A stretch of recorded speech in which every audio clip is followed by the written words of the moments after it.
Yehovah Eloheinu Svaot, Kadosh, Kadosh, Kadosh, please fill me and lead me with the Ruach HaKodesh, that I may speak your written words with boldness to those who listen.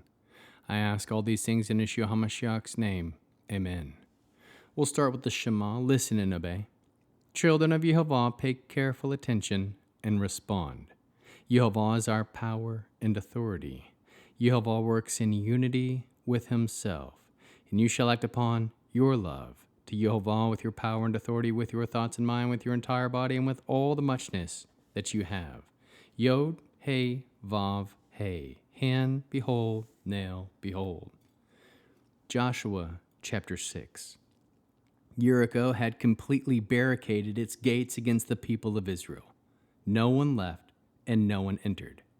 Yehovah said to Yehoshua, I have handed Jericho over to you, including its king and his warriors. You are to encircle the city with all your soldiers and march around it at once. Do this for 6 days. 7 Kohanim are to carry 7 shofars in front of the ark. On the 7th day you are to march around the city 7 times, and the Kohanim will blow the shofars.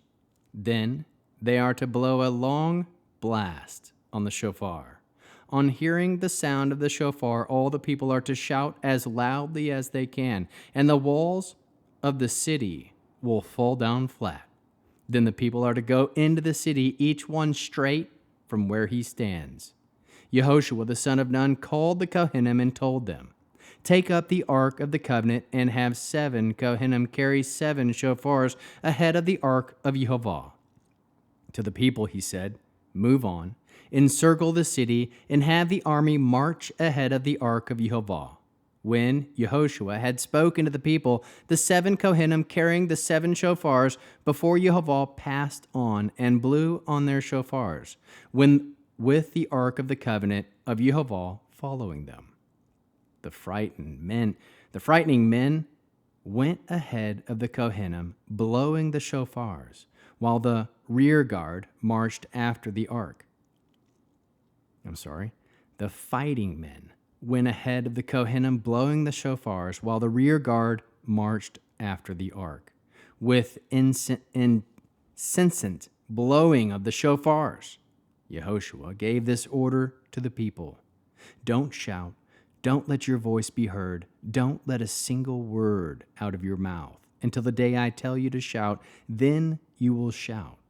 So he had the ark of Yehovah made a circle around the city, going around it once. Then they returned to the camp and stayed in the camp.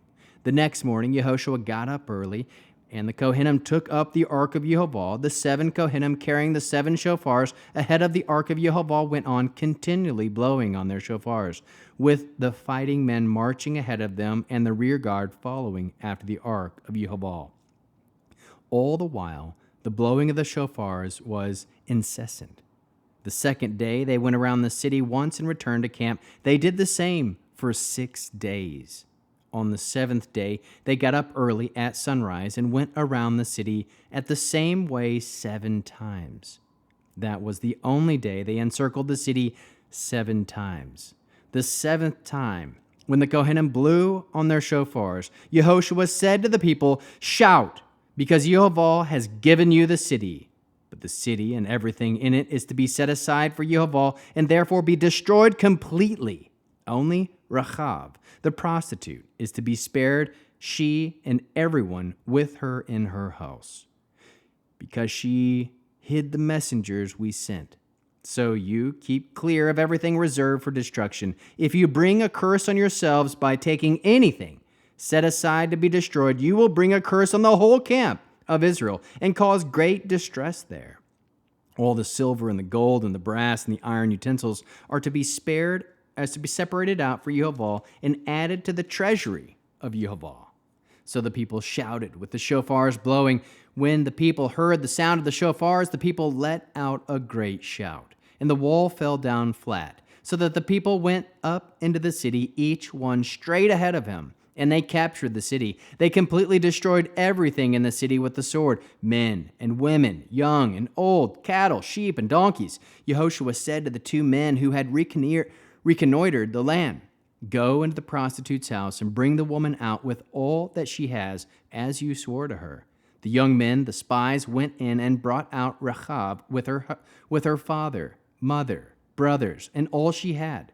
They brought out all her relatives and put them safely outside the camp of Israel. Then they burned the cities to ashes, with everything in it, except for the silver, the gold, and the brass, and the iron utensils, which they put in the treasury of the house of Yehova. But Yehoshua spared Rahab, the prostitute, her father's household, and everything she had, and she continued living with Israel from then until now, because she hid the messengers of Yehoshua and sent to reconnoiter Jericho. Yehoshua then made the people take this oath: a curse before Yehova on anyone who rises up and rebuilds this city of Jericho. He will lay its foundations with the loss of his firstborn son and set up its gates with the loss of his youngest son. So Yehova was with Yehoshua. The people heard about him throughout the land. How can we learn to love our Creator after reading this awesome chapter about Jericho, the walls falling down?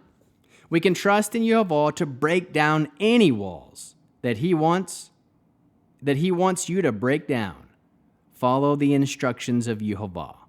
Pray circles around your prayer requests. 7 times the children of Yehova encircled Jericho before the walls came crashing down. Depend totally on Yehova to solve your problems. Trust that Yehova has the power to flatten your problems. Trust in the presence of Yehova in your life. Trust that obedience is the key to be given what Yehova has for you.